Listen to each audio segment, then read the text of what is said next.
गुरुर्ब्रह्मा गुरुर्विष्णु गुरुर्देवो महेश्वरः गुरुर्साक्षात् परब्रह्म तस्मै श्री गुरुवे नमः। ओं गजाननं भूतगणाधिसेवितं कपितजम्बुफलचारुभक्षणम् उमासुतं शोकविनाशकारिकं नमामि विघ्नेश्वरपादपङ्कजम्। ओं श्री सां शिवाय नमः। ओं श्री सां शिवाय नमः। ओं श्री सां शिवाय नमः। ओं श्री सां शिवाय नमः। ओं श्री सां शिवाय नमः। बोलो शंकर भगवान की जय। आज हम आपको शिव पुराण की कथा सुनाते हैं। जो भक्तजन YouTube पर इस कथा को संपूर्ण सुनते हैं, उनकी भोले बाबा सभी मनोकामनाओं को पूर्ण कर देते हैं। जो उनके भाग्य में नहीं होता वो भी उनको मिलता है। पुत्र की उनको प्राप्ति होती है, धन की प्राप्ति होती है, संपत्ति की प्राप्ति होती है। और जिन बच्चों की शादी नहीं हुई है उनकी शादी हो जाती है। जिनके कार्य वर्षों से अटके हुए हैं वो भी मात्र 90 दिनों के अंदर वो काम सुलभ हो जाते हैं, उनकी सभी इच्छाएं पूर्ण हो जाती हैं। इसलिए शिव पुराण की कथा को निरंतर प्रतिदिन सुनना चाहिए। तो आज हम आपको शिव के वैश्यनाथ नामक अवतार का वर्णन की कथा आपको सुनाते हैं। सो आप मन को एकाग्र करते हुए शांतिपूर्वक कथा को श्रवण करेंगे और धर्म लाभ प्राप्त करेंगे। नंदीश्वर बोले कि हे तात, हे मुनि, अब मैं परमात्मा शिव जी के परम आनंददायक वैश्यनाथ नामक अवतार का वर्णन कर रहा हूँ। आप उसे ध्यान से सुनिए। पूर्व समय में नंदीग्राम में कोई महानंदा नाम से प्रसिद्ध से भक्ता महासुंदरी वेश्या रहती थी। वह ऐश्वर्य संपन्न, धनाढ्य, परम कांति युक्त, अनेक प्रकार के रत्नों से युक्त, श्रृंगार रस से परिपूर्ण, सब प्रकार की संगति, विद्याओं में कुशल तथा मन को अत्यंत मोहित करने वाली थी। उसके गान से रानियां तथा राजा हर्षित हो जाते थे। वे वेश्या प्रसन्नतापूर्वक पार्वती सहित शंकर की सदा पूजा करती रहती थी और शिव नाम का जप करती थी तथा भस्म एवं रुद्राक्ष धारण करती थी। शिव जी का प्रतिदिन पूजन कर वह बड़ी भक्ति के साथ जगदीश्वर की सेवा करती तथा शिव के उत्तम यश का गान करती हुई नृत्य करती थी। वह एक बंदर तथा मुर्गे को रुद्राक्षों से विभूषित करके ताली बजा बजा करके गायन करती हुई उन्हें नचाती थी। उन दोनों को नाचते हुए देखकर शिव जी की भक्ति में तत्पर वह वेश्या अपनी सखियों के सहित प्रेम पूर्वक उच्च स्वर से हंसती थी। कैसे हंसती थी? उच्च स्वर से। जो हमने पिछले साल सबको हंसाया था, याद है? कार्तिक के महीने में बिल्कुल ठीक उसी तरीके से। रुद्राक्ष का बाजू बंद एवं कर्णाभूषण पहनी हुई उस महानंदा के सामने उसके सिखाने से बानर बालक की तरह नाचता था। रुद्राक्ष में यानी शिखा में रुद्राक्ष धारण किया हुआ नृत्य कला में विशारद व मुर्गा देखने वालों को आनंदित करता हुआ उस बानर के साथ सदा नृत्य किया करता था। इस प्रकार से भक्ति पारायणा व वेश्या अत्यंत आदर पूर्वक कौतुक करती हुई सदा आनंद से रहती थी। हे मुनि सत्तम, इस प्रकार से भक्ति करती हुई उस वेश्या का सुखपूर्वक बहुत समय व्यतीत हो गया। एक बार स्वयं ही शुभ स्वरूप शिवजी व्रत धारण किए हुए वेश्य बनकर उसके भाव की परीक्षा करने के लिए उसके घर आए।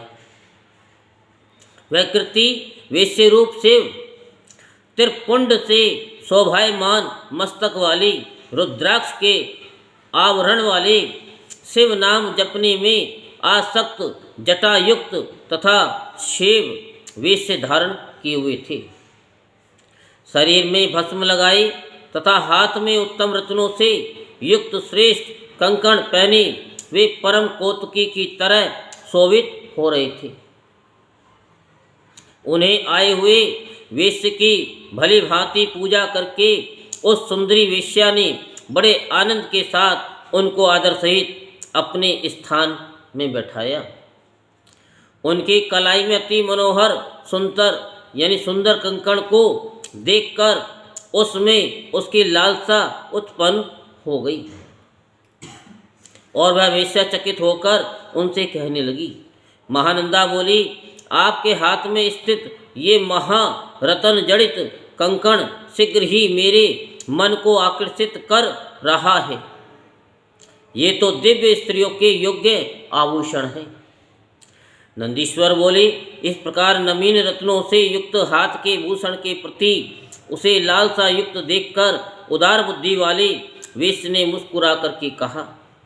वेश्यनाथ बोली, यदि तुम रत्नोपम दिव्य कंकण में तुम्हारा मन लुभा गया है तो तुम ही प्रीति से इसको धारण करो, किंतु इसका क्या मूल्य दोगी? वेश्या बोली, हम व्यभिचारी वेश्या हैं, पति व्रताएं नहीं हैं। व्यभिचार ही हमारे कुल का धर्म है, इसमें संशय नहीं है। निश्चय ही इस हस्ताभूषण ने मेरे चित्त को आकृष्ट कर लिया है, इसलिए मैं 3 दिनों तक दिन रात आपकी पत्नी बन करके रहूंगी। वेश्या बोली, हे वीर वल्लभे, बहुत अच्छा, यदि तुम्हारा वचन सत्य है तो मैं ये रतन कंकण देता हूँ और तुम 3 रात तक के लिए मेरी पत्नी बन जाओ। हे प्रिय, इस व्यवहार में सूर्य तथा चंद्रमा साक्षी हैं, ये सत्य है। ऐसा 3 बार कहकर तुम मेरे हृदय का स्पर्श करो। वेश्या बोली, हे प्रभु, 3 दिन तक और 3 रात आपकी पत्नी होकर मैं धर्म का पालन करूंगी, ये सत्य है, इसमें संदेह नहीं है। नंदीश्वर बोले, उस महानंदा ने 3 बार ऐसा कहकर सूर्य और चंद्रमा को साक्षी मानकर अत्यंत प्रसन्नतापूर्वक उनके हृदय का स्पर्श किया। तब वह वेश्य उस रतन जड़ित कंकड़ देखकर उन्हें उसके हाथ में रतन में शिवलिंग देकर ये कहने लगे कि हे कांते, ये रतन जड़ित शिवलिंग मुझे प्राणों से भी अधिक प्रिय है। तुम इसकी रक्षा करना और यत्न पूर्वक इसे छिपा करके रखना। नंदीश्वर बोले, उस वेश्या ने ऐसा ही होगा, इस प्रकार कहकर रतन जड़ित लिंग लेकर और उसे नाट्यशाला के मध्य में रखकर घर में प्रवेश किया। तब वह वेश्या उन बिट्ट धर्मी यानी विलासी वेश्य के साथ रात्रि में कोमल गद्दों से शोभायमान पलंग पर सुखपूर्वक सो गई। हे मुनि, तब मध्य रात्रि के समय उन वेश्य पति की इच्छा से नृत्य मंडप के मध्य अकस्मात एक ध्वनि होने लगी।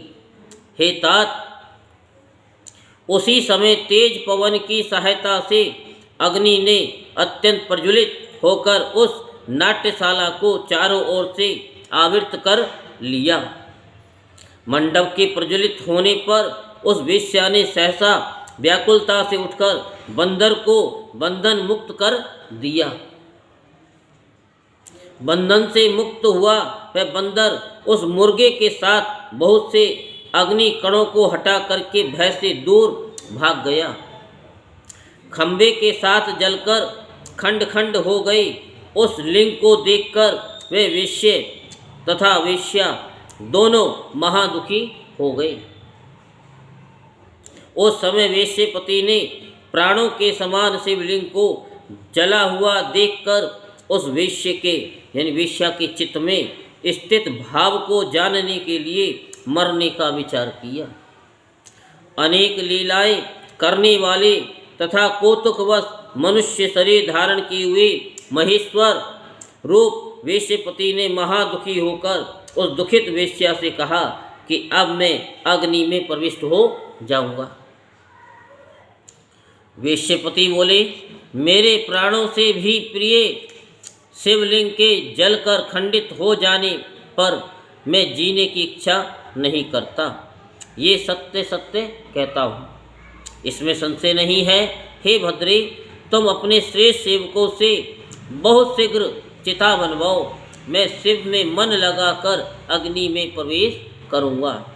हे भद्रे, यदि ब्रह्मा इंद्र विष्णु आदि भी आकर मुझे रोकेंगे तो भी इस समय मैं अग्नि में प्रवेश करूँगा और प्राणों को त्याग दूंगा।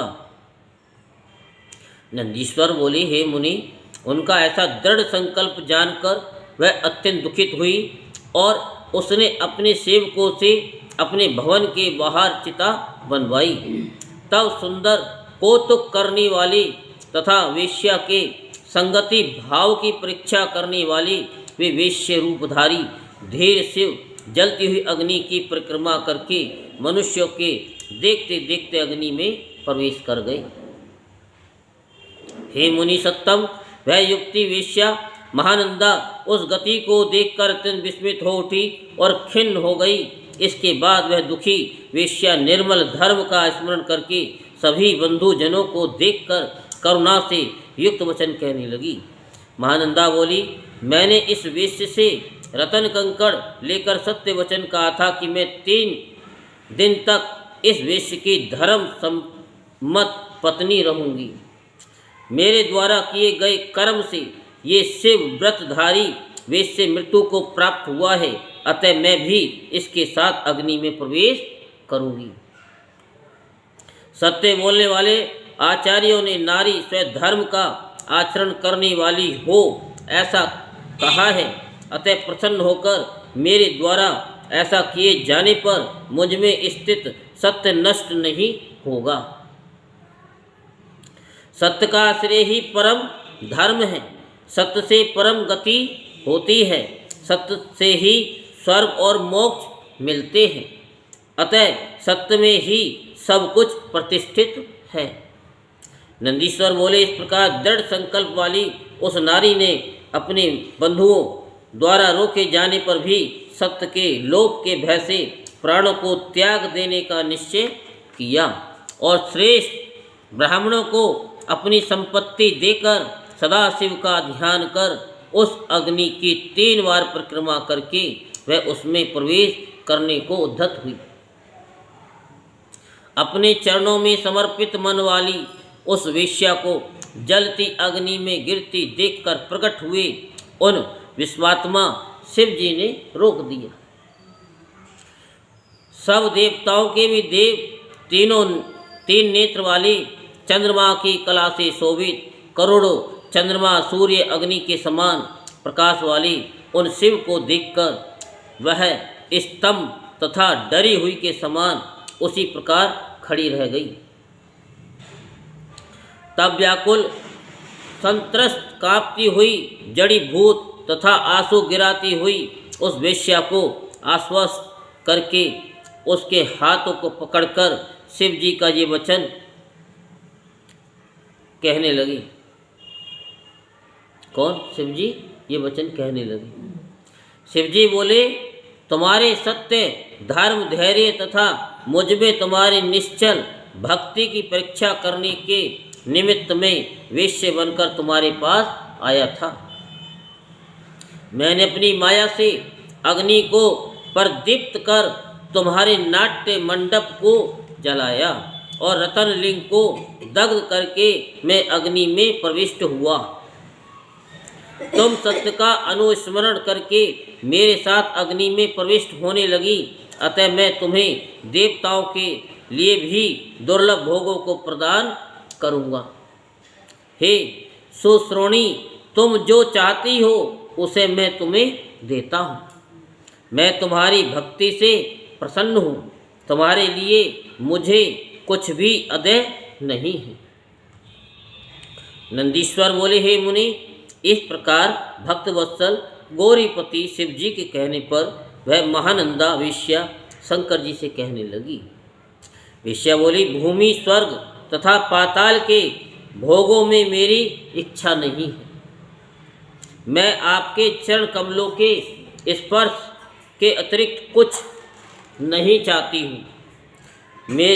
जो मेरे भृत्य तथा दासियाँ हैं और जो अन्य बांधव हैं, वे सब आपके दर्शन के लिए ललायित हैं और आप में ही चित्त की वृत्तियाँ लगाए हुए हैं। मेरे सहित इन सभी को अपने परम पद की प्राप्ति कराकर पुनर्जन्म के घोर भय से छुड़ाइए। आपको नमस्कार है। नंदीश्वर बोले, हे मुनि, इसके उपरांत शिव जी ने उसके वचन का आदर कर उसके सहित उन सबको अपने परम पद की प्राप्ति कराई। मैंने वैश्यनाथ के परम अवतार का वर्णन आपसे कर दिया, जो महानंदा को सुख देने वाला तथा भक्तों को सदा आनंद देने वाला है। शिव के अवतार रूप वैश्यनाथ का ये दिव्य चरित्र परम पवित्र, सत्पुरुषों को शीघ्र सब कुछ देने वाला, महानंदा को परम सुख देने वाला तथा अद्भुत है। जो भक्ति सहित सावधान होकर इसे सुनता है अथवा सुनाता है, वह अपने धर्म से पतित नहीं होता और परलोक में उत्तम गति प्राप्त करता है। नंदीश्वर बोले, हे तात, अब मैं सज्जनों के लिए कल्याणकारी तथा उन्हें सुख देने वाली परमात्मा शिव के द्विजेश्वर अवतार का वर्णन करता हूँ। उसे सुनिए। हे तात, मैंने पहले जिन नृपश्रेष्ठ भद्राइयों का वर्णन किया था और जिन पर शिव जी ने ऋषभ रूप धारण कर अनुग्रह किया था, उन्हीं के धर्म की परीक्षा लेने के लिए वे पुनः द्विजेश्वर स्वरूप से प्रकट हुए थे। उसी वृत्तांत को मैं कह रहा हूँ। हे तात, उन पर्व विष्णु राजा भद्रायु ने ऋषभ के प्रभाव से संग्राम में समस्त शत्रुओं को जीतकर राज्य सिंहासन प्राप्त किया। हे ब्रह्मन, राजा चंद्रांगद की सीमंतनी नामक पत्नी से उत्पन्न सुंदरी पुत्री तथा परम साध्वी कीर्तिमालिनी उनकी पत्नी हुई। हे मुनि, किसी समय उन भद्राइयों ने बसंत काल में अपनी पत्नी के साथ वन विहार करने के लिए घने वन में प्रवेश किया। इसके बाद वे राजा उस सुरम्य वन में शरणागतों का पालन करने वाली अपनी प्रिया के साथ विहार करने लगे। तब उनके धर्म की दृढ़ता की परीक्षा के लिए पार्वती सहित भगवान शिव ने वहीं पर एक लीला की। शिव जी और पार्वती जी द्विज दंपत्ति बनकर तथा अपनी लीला से एक माया में व्याघ्र को बनाकर उस वन में प्रकट हुए। वे दोनों द्विज दंपत्ति जहाँ राजा विहार कर रहे थे, वहीं से थोड़ी दूर पर व्याघ्र द्वारा पीछा किए जाने पर भय से व्याकुल होकर दौड़ते रोते चिल्लाते हुए राजा के समीप पहुँचे। शरणागत वत्सल एवं क्षत्रियों में श्रेष्ठ उन राजा भद्रायु ने व्याघ्र से आक्रांत होकर हे तात चिल्लाते हुए उन दोनों को देखा। हे मुनि श्रेष्ठ, अपनी माया से द्विज दंपत्ति बने हुए उन दोनों ने भय से व्याकुल होकर महाराज भद्रायु से इस प्रकार कहा। द्विज दंपत्ति बोले, हे महाराज, हे धर्म वित्तम, हम दोनों की रक्षा कीजिए। हे महाप्रभु, हम दोनों को खाने के लिए ये व्याघ्र आ रहा है। हे धर्मज्ञ, ये हिंसक काल सदृश तथा सभी प्राणियों के लिए भयंकर व्याघ्र आकर जब तक हम दोनों को खा न ले, उसके पहले ही आप इस व्याघ्र से हम लोगों को बचा लीजिए। नंदीश्वर बोले, उन महावीर राजा ने उन दोनों का करुण क्रंदन सुनकर जो ही अत्यंत शीघ्रतापूर्वक धनुष धारण किया, इतने में अति मायावी उस व्याघ्र ने बड़ी शीघ्रता के साथ पहुंचकर उस द्विज श्रेष्ठ की स्त्री को पकड़ लिया और हे नाथ, हाथ कांत, हे शंभो, हे जगतगुरु, इस प्रकार कहकर रोती हुई उस स्त्री को भयंकर व्याघ्र ने ग्रास बना लिया।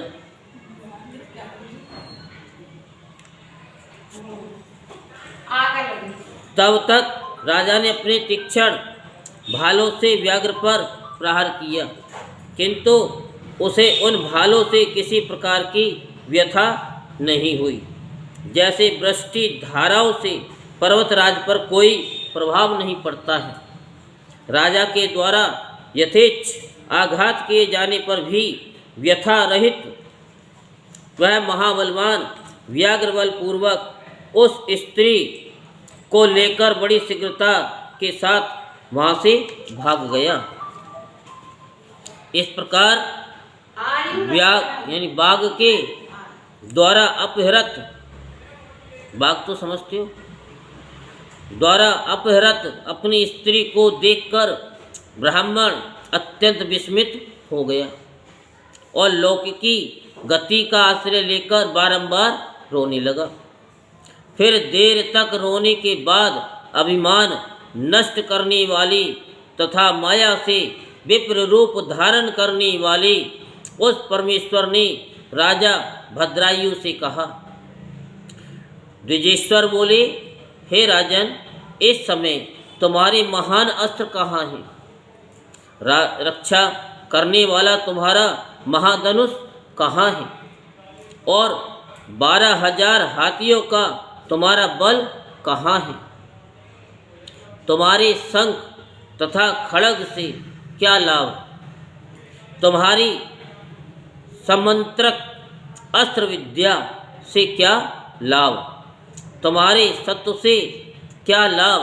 और तुम्हारे महान अस्त्रों के उत्कृष्ट और अतिशय प्रभाव से क्या लाभ? अन्य जो कुछ भी तुम में है वह सब निष्फल हो गया, क्योंकि तुम वन में रहने वाले जंतुओं के आक्रमण को भी रोकने में सक्षम न हो सके। प्रजा जनों को क्षीण होने से बचाना क्षत्रिय का परम धर्म है। उस कुल धर्म के नष्ट हो जाने पर तुम्हारे जीवित रहने से क्या लाभ है? धर्मज्ञ राजा अपने प्राणों तथा धन से अपने शरण में आए हुए दीन दुखियों की रक्षा करते हैं। यदि वे ऐसा नहीं करते तो मृतक के समान हैं। पीड़ितों की रक्षा करने में असमर्थ राजाओं के लिए जीवित रहने की अपेक्षा मर जाना ही श्रेष्ठकर है। दान से हीन धनी लोगों के लिए ग्रस्त होने की अपेक्षा भिखारी होना कहीं अधिक श्रेष्ठ है। अनाथ, दीन एवं आर्तजनों की रक्षा करने में जो अक्षम है, उनके लिए विष खाना या अग्नि में प्रवेश कर जाना कहीं अच्छा है, ऐसा बुद्धिमान लोग कहते हैं। नंदीश्वर बोले, इस प्रकार उस ब्राह्मण का विलाप तथा उसके मुख से अपने पराक्रम की निंदा सुनकर राजा भद्रायु संतप्त हो अपने मन में इस प्रकार विचार करने लगे, अहो आज भाग्य के उलट फेर से मेरा पराक्रम नष्ट हो गया, आज मेरी कीर्ति नष्ट हो गई और मुझे भयंकर पाप का भागी होना पड़ा। मुझ अभागे तथा दुर्बुद्धि का कुलोचित धर्म नष्ट हो गया। निश्चय ही इस प्रकार के पाप के कारण मेरी संपत्तियों, राज्य और आयु का भी नाश हो जाएगा। अपनी पत्नी के मर जाने से शोक संतप्त इस ब्राह्मण को मैं आज अति प्रिय प्राणों को देकर शोक रहित करूँगा। इस प्रकार नृपश्रेष्ठ भद्रायु ने अपने मन में निश्चय कर उस ब्राह्मण के चरणों में गिरकर उसे सांत्वना देते हुए कहा। भद्रायु बोले, हे ब्राह्मण, हे महाप्राज्ञ, मुझ नष्ट तेज वाले क्षत्रिय अधम पर कृपा करके अपने शोक का त्याग कीजिए। मैं आज आपका अभिष्ट पूरा करूँगा। ये राज्य, ये रानी और मेरा ये सारा शरीर सब कुछ आपके अधीन है। इसके अतिरिक्त आप और क्या चाहते हैं? ब्राह्मण बोला, हे राजन, अंधे को दर्पण से क्या लाभ और भिक्षा से जीवन निर्वाह करने वाले को घर की क्या आवश्यकता और मूर्ख को पुस्तक से क्या लाभ और स्त्री विहीन पुरुष को धन से क्या प्रयोजन। इस समय मेरी स्त्री मर चुकी है और मैंने कभी काम सुख का उपभोग नहीं किया, अतः मैं आपके इस पट रानी को चाहता हूँ, इसे मुझे दे दीजिए। मैं आपकी इस पट रानी को चाहता हूँ। रानी भद्रायु बोले, हे ब्राह्मण, पूरी पृथ्वी के धन का और राज्य, हाथी घोड़े तथा अपने शरीर का भी दाता तो हुआ जा सकता है, किंतु अपनी स्त्री का दान करने वाला तो कहीं नहीं होता। दूसरे की स्त्री के साथ समागम करने से जो पाप अर्जित किया जाता है, उसे सैकड़ों प्रायश्चितों से भी दूर नहीं किया जा सकता। ब्राह्मण बोले, मुझे घोर ब्रह्म हत्या तथा मद पीने का महापाप ही क्यों ना लगे, मैं उसे तपस्या से नष्ट कर दूंगा। फिर पर स्त्री गमन कितना बड़ा पाप है। अतः आप मुझे अपनी ये स्त्री प्रदान कीजिए, मैं दूसरा कुछ नहीं चाहता। अन्यथा भय भीतों की रक्षा करने में असमर्थ होने के कारण आपको निश्चित रूप से नरक की प्राप्ति होगी। नंदीश्वर बोले, ब्राह्मण की इस बात से भयभीत राजा विचार करने लगे कि भय भीत की रक्षा न कर सकना महान पाप है, उसकी अपेक्षा स्त्री दे देना ही श्रेष्ठ कर है। अतः श्रेष्ठ ब्राह्मण को अपनी स्त्री प्रदान कर पाप से मुक्त हो शीघ्र ही अग्नि में प्रवेश कर जाऊंगा। ऐसा करने से मेरी कीर्ति भी बढ़ेगी। मन में ऐसा विचार कर राजा ने अग्नि प्रज्वलित करके उस ब्राह्मण को बुलाकर जल लेकर संकल्प के साथ अपनी पत्नी का दान कर दिया। इसके बाद स्वयं स्नान करके पवित्र हो देवेश्वरों को प्रणाम कर उस अग्नि के 3 बार प्रदक्षिणा करके समाहित चित्त हो उन्होंने शिव जी का ध्यान किया। तदंतर द्विजेश्वर ने साक्षात शिव रूप में प्रकट होकर अपने चरणों में मन लगाकर प्रज्वलित अग्नि में गिरने को उद्धत हुए उन राजा को रोक दिया। 5 मुखों वाले 3 नेत्र वाले पिनाकी मस्तक पर चंद्रकला धारण करने वाले लंबी एवं पीली पीली जटाओं से युक्त मध्याह्नकालीन करोड़ों सूर्यों की भांति तेज वाली और मृणाल के समान शुभ्र वर्ण वाले गज चर्म धारण किए हुए गंगा की तरंगों से सिंचित सिरे प्रदेश वाले कंठ में नागेंद्र हार रूप आभूषण धारण करने वाली मुकुट करधनी बाजू बंद तथा कंकड़ धारण करने से उज्ज्वल प्रतीत होने वाले त्रिशूल खड़ग खटवांग कुठार चर्म मृग अभय मुद्रा तथा पिनाक नामक धनुष से युक्त 8 हाथों वाले बैल पर बैठे हुए और कंठ में विष की कालिमा से सुशोभित उन शिव जी को राजा ने अपने सामने प्रकट हुआ देखा। तब आकाश मंडल से शीघ्र ही दिव्य पुष्प वृष्टि होने लगी, देवताओं की दुमदुमियाँ बजने लगी और अप्सराएं नाचने गाने लगी। ब्रह्मा विष्णु इंद्र आदि देवता नारद आदि महर्षि तथा अन्य मुनिगण भी स्तुति करते हुए वहाँ आ पहुँचे।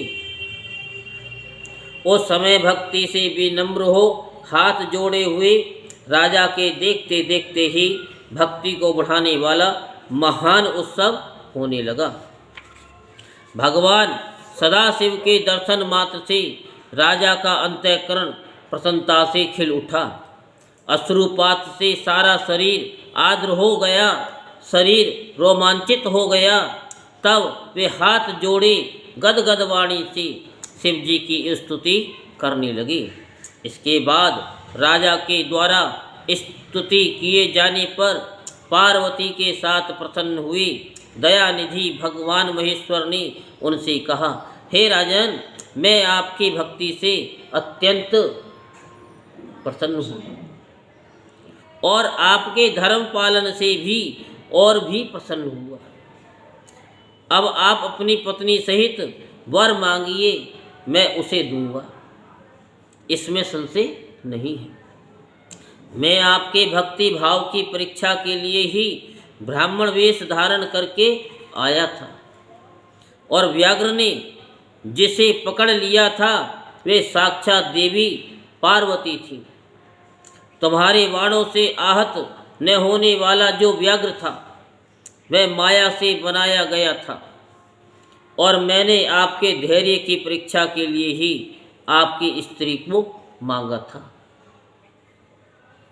नंदीश्वर बोले, प्रभु का ये वचन सुनकर उन्हें पुनः प्रणाम कर तथा उनकी स्तुति करके विनम्र होकर वे राजा भद्रायु स्वामी शिव से कहने लगी कि हे नाथ, मेरा एक ही वर है जो कि आप परमेश्वर ने सांसारिक ताप से संतप्त मुझको प्रत्यक्ष दर्शन दिया है। हे नाथ, हे प्रभु, फिर भी यदि आप अपनी कृपा से वर देना ही चाहते हैं तो मैं वरदाताओं में श्रेष्ठ आपसे यही परम वर मांगता हूँ कि हे परमेश्वर, हे नाथ, माता के साथ मेरे पिता वज्रबाहु तथा स्त्री के सहित मैं आपके चरणों का सदा सेवक बना रहूं। और हे महेशान, जो पद्माकर नामक ये वेश्य है तथा सन्य नामक उसका पुत्र है, इन सबको सदा अपना पार्श्ववर्ती बनाए। नंदीश्वर बोले, तदंतर उस राजा के कीर्ति मालिनी नामक पत्नी भी आनंदित होकर अपनी भक्ति से शिव जी को प्रसन्न कर उत्तम वरदान मांगने लगी। रानी बोली, महादेव, मेरे पिता चंद्रंगद और मेरी माता सीमंतनी इन दोनों के लिए प्रसन्नतापूर्वक आपके समीप निवास की याचना करती हूँ। नंदीश्वर बोले, भक्त वत्सल, पार्वती पति प्रसन्न होकर इन दोनों से ऐसा ही हो, इस प्रकार कहकर उन्हें इच्छित वर देकर क्षण भर में अंतर्ध्यान हो गई। भद्रायु ने भी प्रीतिपूर्वक शिव जी की कृपा प्राप्त कर अपनी पत्नी कीर्ति मालिनी के साथ अनेक विषयों का भोग किया। इस प्रकार अव्याहत पराक्रम वाले राजा 10,000 वर्ष प्रयत्न राज्य करके पुत्र को राज्य का भार देकर शिव जी की सन्निधि में चले गए और राजऋषि चंद्रांगद तथा उनकी रानी सीमंतनी भक्ति से शिव जी का पूजन कर शिव पद को प्राप्त हुए। हे प्रभु सनत कुमार, इस प्रकार मैंने आपसे शिव जी के श्रेष्ठ द्विजेश्वर अवतार का वर्णन किया है, जिससे राजा भद्रायु को परम सुख प्राप्त हुआ। पवित्र कीर्ति वाले द्विजेश संज्ञक शिव अवतार के इस परम पवित्र तथा अत्यंत अद्भुत चरित्र को पढ़ने तथा सुनने वाला शिव पद को प्राप्त होता है। जो एकाग्रचित होकर इसे प्रतिदिन सुनता है अथवा सुनाता है, वह अपने धर्म से विचलित नहीं होता और परलोक में उत्तम गति प्राप्त करता है। नंदीश्वर बोले, हे प्राज्ञ, हे मुनि, अब मैं परमात्मा शिव के परम आनंदप्रद यतिनाथ नामक अवतार का वर्णन करूँगा। आप उसे ध्यानपूर्वक सुनिए। हे मुनीश्वर, पूर्व काल में अर्बुदाचल नामक पर्वत के समीप भिल्ल वंश में उत्पन्न आहुक नामक एक भील रहता था। उसकी पत्नी का नाम आहुका था, जो अत्यंत पतिव्रता थी। वे दोनों प्रतिदिन भक्ति पूर्वक शिव जी की पूजा करते थे। वे दोनों महाशिव भक्त थे। हे मुनि, किसी समय सदा शिव भक्ति में तत्पर रहने वाला वह भील अपने तथा स्त्री के लिए आहार की व्यवस्था हेतु बहुत दूर चला गया। इसी बीच शिव जी सन्यासी का रूप धारण कर उसकी परीक्षा लेने के लिए सायंकाल उस भील के घर आए। उसी समय वह गृहपति आहुक भी वहाँ आ गया और उस महाबुद्धिमान भील ने प्रेम पूर्वक उन यतीश्वर की पूजा की। उसके भाव की परीक्षा करने के लिए महालीला करने वाले सन्यासी रूपधारी उन शिव जी ने डरते हुए प्रेम पूर्वक दीन वचन कहा। यतिनाथ बोले, हे भिल्ल, तुम मुझे आज रहने के लिए स्थान दो और प्रातःकाल होते ही मैं सर्वदा चला जाऊँ।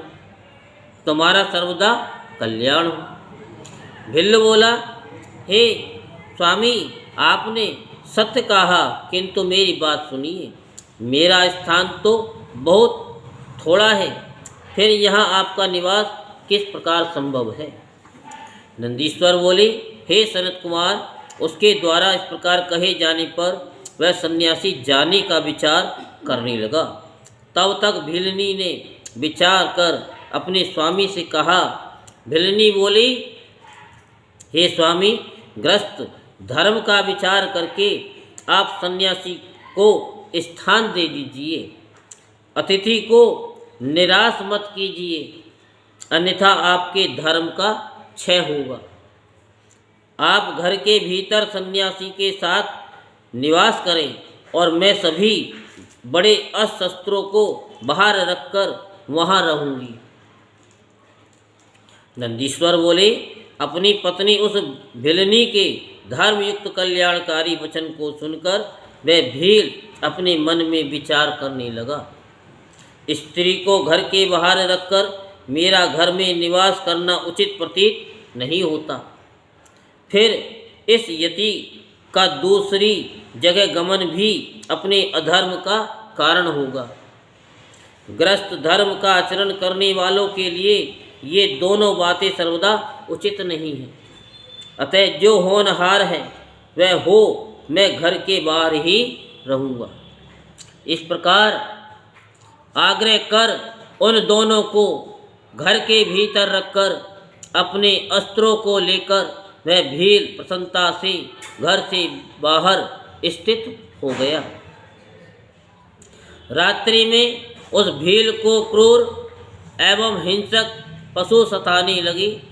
उसने भी अपनी रक्षा के लिए उस समय यथाशक्ति महान प्रयत्न किया।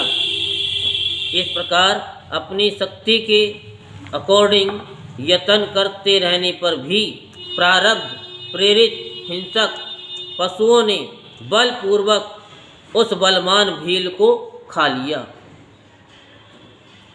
प्रातःकाल उठकर सन्यासी हिंसक जंतुओं से भक्षित उस वनेचर भील को देखकर बड़ा दुखी हुआ। सन्यासी को दुखी देखकर वह भिलनी भी बहुत दुखित हुई, किंतु धैर्य से अपने दुख को दबाकर ये वचन कहने लगी। भिलनी बोली, हे यते, आप शोक क्यों कर रहे हैं? इसका कल्याण हो गया, ये धन्य हो गए, कृत्य हो गए, जो इस प्रकार इनकी मृत्यु हुई। हे यते, अब मैं भी इन्हीं के साथ अग्नि में भस्म होकर के सती हो जाऊंगी। आप प्रेम पूर्वक चिंता यानी चिता तैयार कीजिए, क्योंकि यही स्त्रियों का सनातन धर्म है।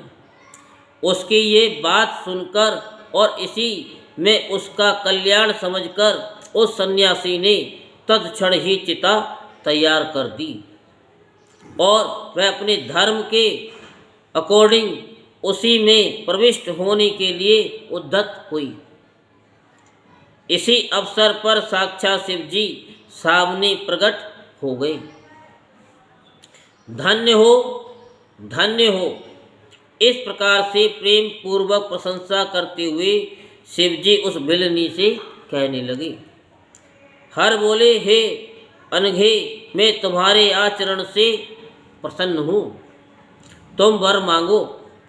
तुम्हारे यानी मुझे तुम्हारे लिए कुछ भी अदे नहीं है।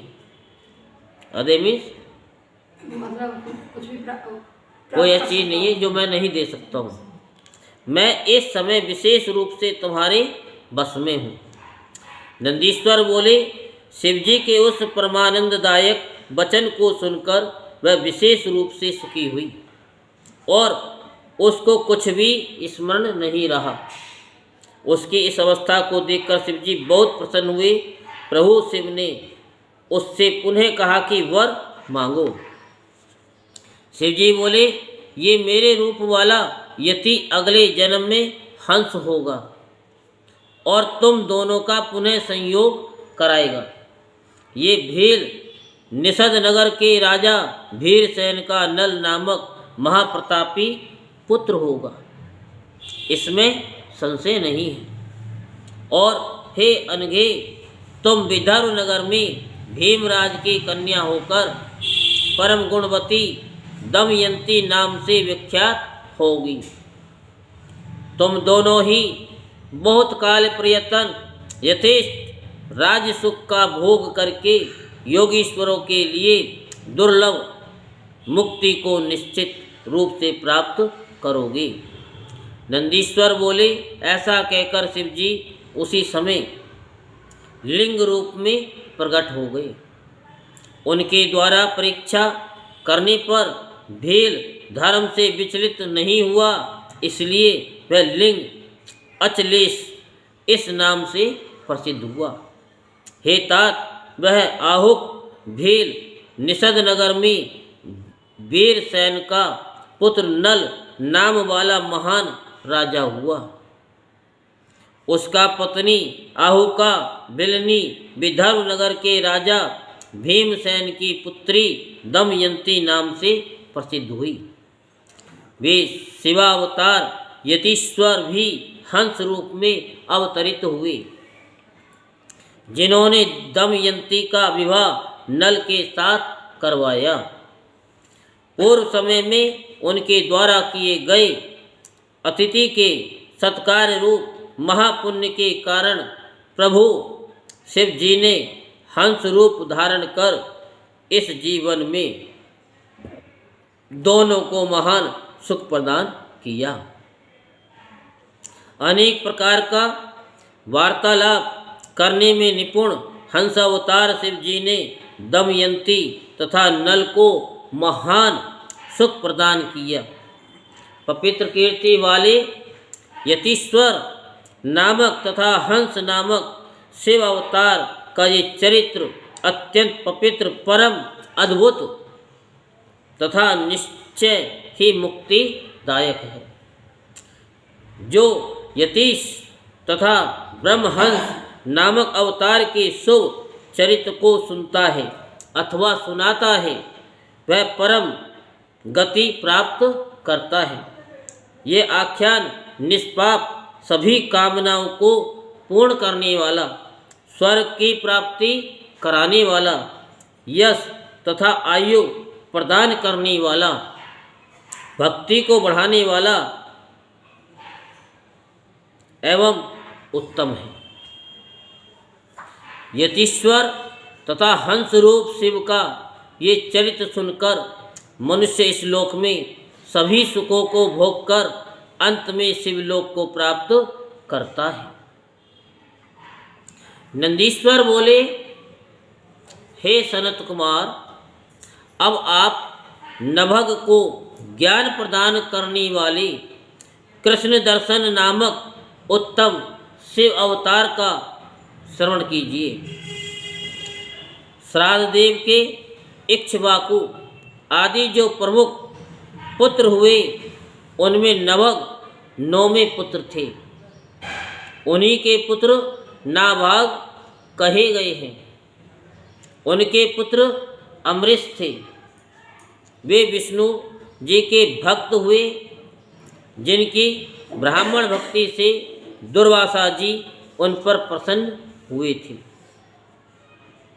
हे मुनि, अमरीश के पिता में जो नभग कहे गए हैं, आप उनका चरित्र को सुनिए, जिनको सदा शिव जी ने ज्ञान दिया था। मनु के अतिरिक्त बुद्धिमान तथा जितेंद्रिय पुत्र नभग जब पढ़ने के लिए गुरुकुल में निवास करने लगे, उसी समय मनु के इक्ष्वाकु आदि पुत्रों ने उनको भाग दिए बिना ही अपने अपने भागों को क्रम से विभाजित कर दिया।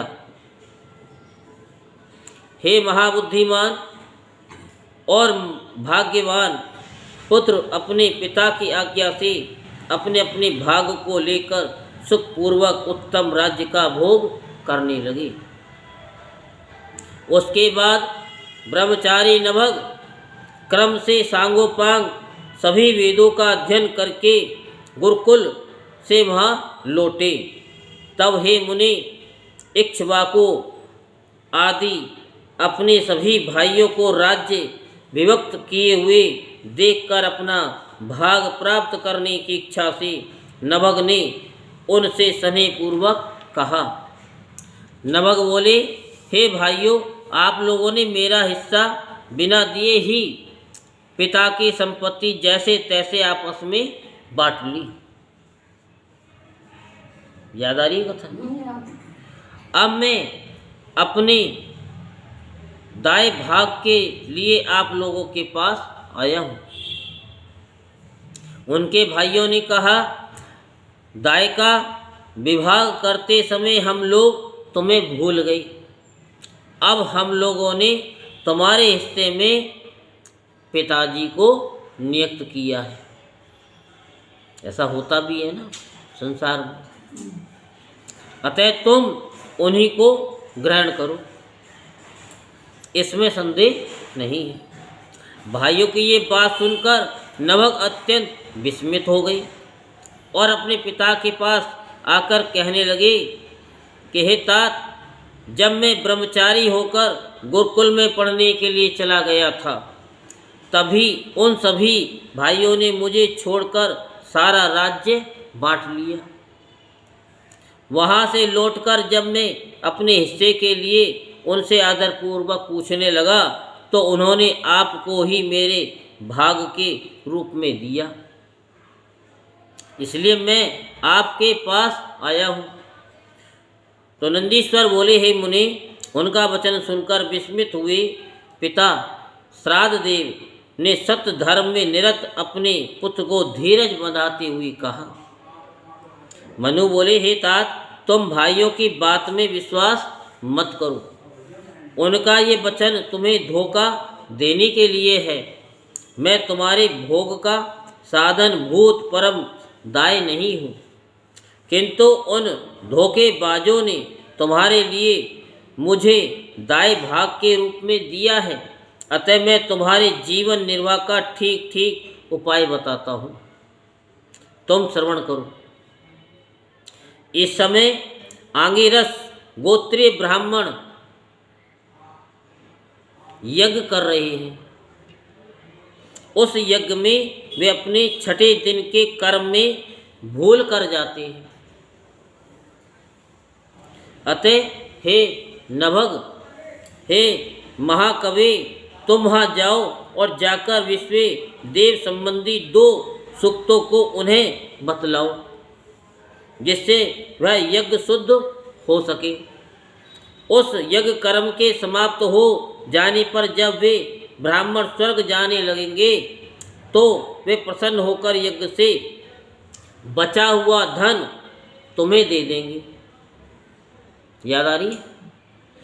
नंदीश्वर बोले, पिता की ये बात सुनकर सत्य बोलने वाली नवग बड़ी प्रसन्नता के साथ वहाँ गए, जहाँ वह उत्तम यज्ञ हो रहा था। और हे मुनि, उस दिन के यज्ञ कर्म में उन परम बुद्धिमान नभग ने विश्वदेव के दोनों सूक्तों को स्पष्ट रूप से कहा। यज्ञ कर्म के समाप्त हो जाने पर वे आंगिरस विप्र यज्ञ से बचा हुआ सारा धन उन्हें देकर स्वर्गलोक को चले गए। उस श्रेष्ठ यज्ञ के शेष धन को जो ही नवग ने लेना चाहा, उसी समय ये जानकर उत्तम लीला करने वाले शिवजी शीघ्र ही प्रकट हो गए। वे कृष्ण दर्शन शिवजी सर्वांग सुंदर तथा श्रीमान थे। यज्ञ शेष धन किसका भाग होता है?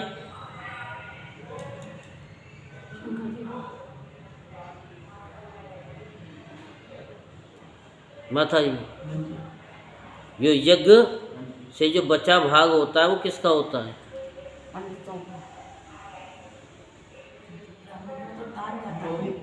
वो भोले बाबा का। जो यज्ञ हुआ था ना, दक्ष के यहाँ भाग नहीं दिया था, तो जो यज्ञ से बचता है वो शिव का होता है। बचा हुआ क्या होता है? क्यों होता है? कोई भी काम करो, सह बरकत आ जाती है, नहीं आ जाती है? तो भोले बाबा अपना भाग कैसे छोड़ देंगे? जब हवन हो, जब हम भाग उनका निकालेंगे ना, नहीं, उनका निकलता ही नहीं है, जो बच जाता है। जब सामग्री हम छोड़ते हैं तो कितनी सामग्री इधर उधर हो जाती है, वो तो ऑटोमेटिक निकलेगा ही। तुम दोगे तो भी, नहीं दोगे तो भी, क्योंकि वो जब उनका भाग नहीं निकाला तो ये कहते हैं उनको वरदान मिल गया कि जो नहीं भी निकालेंगे ना तो भी आप कितने भी टैक्स को बचाओ गवर्नमेंट का। साबुन लेने जाओगे तो टैक्स, दवाई लेने जाओगे तो टैक्स, हर चीज़ में टैक्स सही लग के मिलता है ना। कपड़े लोगे तो भी टैक्स। कौन सा टैक्स ऐसा है जो गवर्नमेंट नहीं लेती? इनकम टैक्स अलग, जीएसटी अलग, तो सारा पैसा तो टैक्स में ही जाता है। इतनी चीज़ महंगी थोड़ी होती है। जो 1 रुपये की चीज़ है, टैक्स लग लग करके वो 100 रुपये की हो जाती है, तो 99 रुपये तो टैक्स में ही चलेंगे। वो भी तो जरूरी है ना। अगर टैक्स नहीं होगा तो देश कैसे चलेगा? कोई हम लोग भी आएंगे दान करने। मैं क्या कह रहा हूँ, आप उस बात को हाँ, समझिए मैं समझ रही हूँ। कि जो आप नहीं चाहोगे ऑटोमेटिक जाएगा। ऐसे ही भोले बाबा का भाग तो निकलेगा ही निकलेगा। कोई भी यज्ञ करोगे तो क्या शिव जी की कहते हैं फल फ्रूट नहीं चढ़ाओगे क्या? कोई भी यज्ञ करोगे, कोई पूजा करोगे तो वो चढ़ाना पड़ेगा। लेकिन जिस समय यज्ञ होगा तो उसमें भी भोले बाबा के नाम की आहुति दी जाएगी। दी जाएगी, लेकिन उसके बावजूद भी वो भाग निकलेगा, शेष भाग। आप अपने उसमें तो कहते हो कि हाँ जी हमने ब्याह शादी करे, बड़ा क्या थे, सैबर कत्थी दुनिया खा गई फिर भी बच गया, भंडारे हैं अन्नपूर्णा। यही तो आप चाहते हो कि सब खा भी जाए और बच भी जाए, या आप ये चाहते हो सारे खा भी जाए और कम पड़ जाए, हैं? यही चाहते हैं ना कि भाई सब पूर्ण हो जाए और बच भी जाए। तो ऐसे ही वो भोले बाबा का वो सैबरकत भाग है। तो इस बात की परीक्षा करने के लिए तथा नभग को भाग और उत्तम ज्ञान देने के लिए वे प्रकट हुए थे। इसके बाद परीक्षा करने वाले ऐश्वर्यशाली उन कल्याणकारी शंकर ने उन मनुपुत्र नवग के पास उत्तर की ओर से जाकर उनका अभिप्राय जानने के लिए उनसे कहा। अब देखो परीक्षा में परीक्षाएं चलती। ईश्वर बोले कि पुरुष तुम कौन हो, तुम्हें यहाँ किसने भेजा है? ये यज्ञ मंडप संबंधी धन जो मेरा है तुम इसे क्यों ग्रहण करते हो? मेरे सामने सत्य सत्य बताओ। नंदीश्वर बोले, हे तात, मनुपुत्र कवि नभग ने उनका वचन सुनकर अत्यंत विनम्र होकर उन कृष्ण दर्शन पुरुष से कहा। नभग बोले, यज्ञ से अवशिष्ट प्राप्त हुए इस धन को ऋषियों ने मुझे दिया है। हे कृष्ण दर्शन, तब आप इसे लेने से मुझे क्यों मना करते हैं? नंदीश्वर बोले कि नभग द्वारा कहे गए सत्य वचन को सुनकर प्रसन्नचित्त कृष्ण दर्शन पुरुष ने कहा कि हे तात, हम दोनों के इस विवाद में तुम्हारे पिता प्रमाण हैं। जाओ और उनसे पूछो कि वे जो कुछ भी कहेंगे वही सत्य रूप में प्रमाण होगा। नंदीश्वर बोले, हे मुने, उनका यह वचन सुनकर मनुपुत्र कवि नभग अपने पिता के पास आए और प्रसन्नता से उनके द्वारा कही गई बात के विषय में पूछने लगे। तब उन श्राद्ध देव मनु ने पुत्र की बात सुनकर शिव जी के चरण कमलों का स्मरण किया और वस्तु स्थिति को समझकर उससे कहा। मनु बोले कि हे तात, मेरी बात सुनो, वे कृष्ण दर्शन पुरुष साक्षात शिव हैं। सब वस्तु उन्हीं की है और विशेषकर यज्ञ से प्राप्त वस्तु उन्हीं की है। यज्ञ से बचा हुआ भाग रुद्र भाग कहा गया है। उनकी प्रेरणा से कहीं कहीं बुद्धिमान लोग ऐसा कहा करते हैं कि वे देव ईश्वर ही यज्ञ से बची हुई सारी वस्तु के अधिकारी हैं। इसमें संदेह नहीं है। उन विभु की इच्छा के परे ही है ही क्या, उनसे परे है ही क्या। तो ये सब जो बची हुई चीज़ होती हैं वो भोले बाबा की ही होती हैं। लेकिन हम लोग क्या करते, हम लोगों का काम है श्री श्री करना। हम जो कहते हैं ना, बुरा जरूर लगता है लेकिन वास्तविक सत्य होता है। दूध में अगर मक्खी गिर जाती है ना तो दूध को फेंक देते हैं। फेंकते कि नहीं फेंकते? क्यों नहीं फेंकता? दूध में मक्खी गिर जाती है और मर जाती है तो दूध को फेंक देते हैं। फेंकते नहीं फेंकते? नहीं फेंकते आप लोग? 99 नहीं 101% फेंक देते हैं लोग। फेंकते कि नहीं फेंकते ये बताओ? दूध गर्म किया और मक्खी गिर गई, आपने चीनी भी गिर दी, मक्खी गिर गई, तो क्या मक्खी निकाल करके दूध पी जाओगे? क्या नहीं पिएंगे। और वही मक्खी अगर घी में गिर के मर जाए तो मुझे बताओ मक्खी को निकाल के फेंक देंगे, घी को खा जाएंगे। ये इंसान की फितरत है। अब यही चीज़ आपको मैं सिद्ध करूँगा। यदि हमारे घर में कोई मर जाए, उसका जब हवन कराते हैं माता श्री, तो क्या होता है, जो सामग्री आती है, चाहे वो कलावा है, फल है, फूल है, कुछ भी है, तो क्या करते हैं, जो बच जाती है, चलो इसे हवन के साथ में ही जल प्रवाह कर दिया जाए। करते नहीं करते, उसे कहते हैं कि ये धूप बत्ती बची, चलो बाद में जला लेंगे। और कोई शुभ कार्य हो, उसमें बच जाए कि चलो कोई बात नहीं है, लग जाए, काम आ जाए। नहीं, नियम है, जो सामग्री बची है वो शिव का भाग है, वो ऑटोमेटिक निकलता है, उनकी सभी गति एक होनी चाहिए। लेकिन मनुष्य अपनी बुद्धि लगा लेता है और ये बुद्धि से परे है। यही बात तो शिव पुराण में है, यही बात श्रीमद् भागवत में। सारे भागवत, सारे शास्त्रों का निचोड़ श्रीमद् भागवत है, और ये भागवत की ही कथा चल रही है। ये आपको हम शिव पुराण में सुना रहे हैं, तो ये भागवत में भी सुनाया नहीं सुनाया। तो इसे हम समझें अच्छी तरीके से, क्योंकि समय हो जाता है। हे नभग, तुम्हारे ऊपर कृपा करने के लिए ही ये प्रभु उस रूप में आए हुए हैं। समझाने लग जाते हैं तो समय हो जाता है ज़्यादा। तुम वहाँ जाओ और अपने सत्य से उन्हें प्रसन्न करो, अपने अपराध के लिए क्षमा मांगो और भली भांति प्रणाम करके उनकी स्तुति करो कि वे शिव ही सर्वरूप और सर्व प्रभु, यज्ञ स्वामी एवं अखिलेश्वर हैं। हे तात, ब्रह्मा विष्णु आदि देवता सिद्धगण एवं सभी ऋषि भी उनके अनुग्रह से सभी कर्मों को करने में समर्थ होते हैं।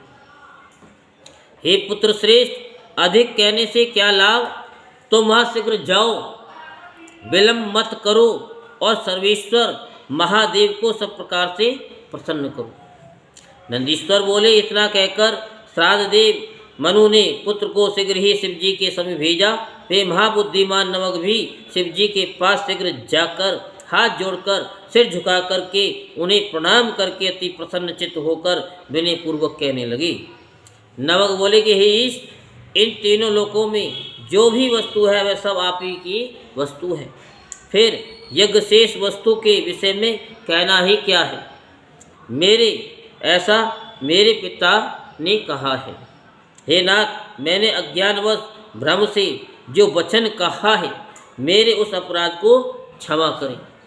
मैं सिर झुका करके आपको प्रसन्न करता हूँ। ऐसा कहकर वे नभग अत्यंत दीन बुद्धि होकर हाथ जोड़कर विनम्र हो उन कृष्ण दर्शन महेश्वर की स्तुति करने लगे।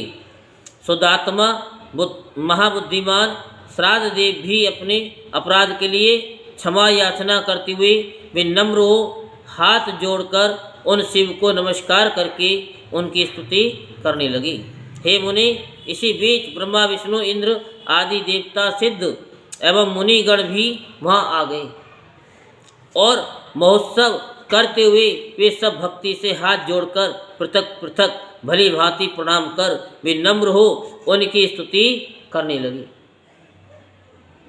इसके बाद कृष्ण दर्शन रूपधारी सदाशिव ने उन देवताओं तथा मुनियों को कृपा दृष्टि से देखते हुए प्रेम पूर्वक हंसते हुए नवग से कहा। कृष्ण दर्शन बोले, तुम्हारे पिता ने जो धर्म युक्त वचन कहा है, बात भी वैसी ही है और तुमने भी सारी बात सत्य सत्य कही। कहने को तो ये भी कह सकते हैं कि पिता ने कहा कि ये तुम्हारी है, लेकिन जब पिता ने कहा कि ये सब उन्हीं की है, तो उन्होंने भी सत्य ही बोला और पिता ने भी सत्य ही बोला। इसलिए तुम साधु हो, इसमें संशय नहीं है।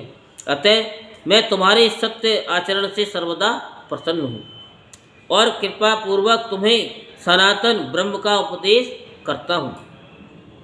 हे नभग, तुम यज्ञकर्ता ब्राह्मणों सहित शीघ्र ही महाज्ञानी हो जाओ।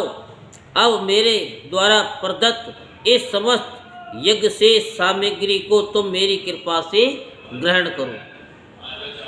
हे महामते, तुम निर्विकार होकर इस संसार में सभी प्रकार का सुख भोगो। मेरी कृपा से तुम यज्ञकर्ता ब्राह्मणों के सहित सद्गति प्राप्त करोगे। नंदीश्वर बोले, हे तात, सत्य से प्रेम करने वाले वे भगवान रुद्र ऐसा कहकर उन सब के देखते देखते वहीं पर अंतर्ध्यान हो गई। हे मुनि सत्तम, ब्रह्मा विष्णु आदि वे समस्त देवगण आनंद से उस दिशा को नमस्कार कर प्रसन्नता पूर्वक अपने अपने धाम को चली गई। अपने पुत्र नभग को साथ लेकर श्राद्ध देव भी प्रसन्नता पूर्वक अपने स्थान को चली गई और वहाँ अनेक सुखों को भोगकर अंत में वे शिवलोक को गए। हे ब्रह्मन, इस प्रकार मैंने नभग को आनंद देने वाले कृष्ण दर्शन नामक शिव अवतार का वर्णन आपसे किया। ये पवित्र आख्यान सज्जनों को भोग एवं मोक्ष प्रदान करता है। पढ़ने और सुनने वालों को भी ये समस्त कामनाओं का फल प्रदान करता है। जो बुद्धिमान प्रातःकाल तथा सायंकाल इस चरित्र का स्मरण करता है वह कवि तथा मंत्रवेता हो जाता है और अंत में परम गति प्राप्त करता है। बोलो शंकर भगवान की। हर हर महादेव, हर हर महादेव, हर हर महादेव।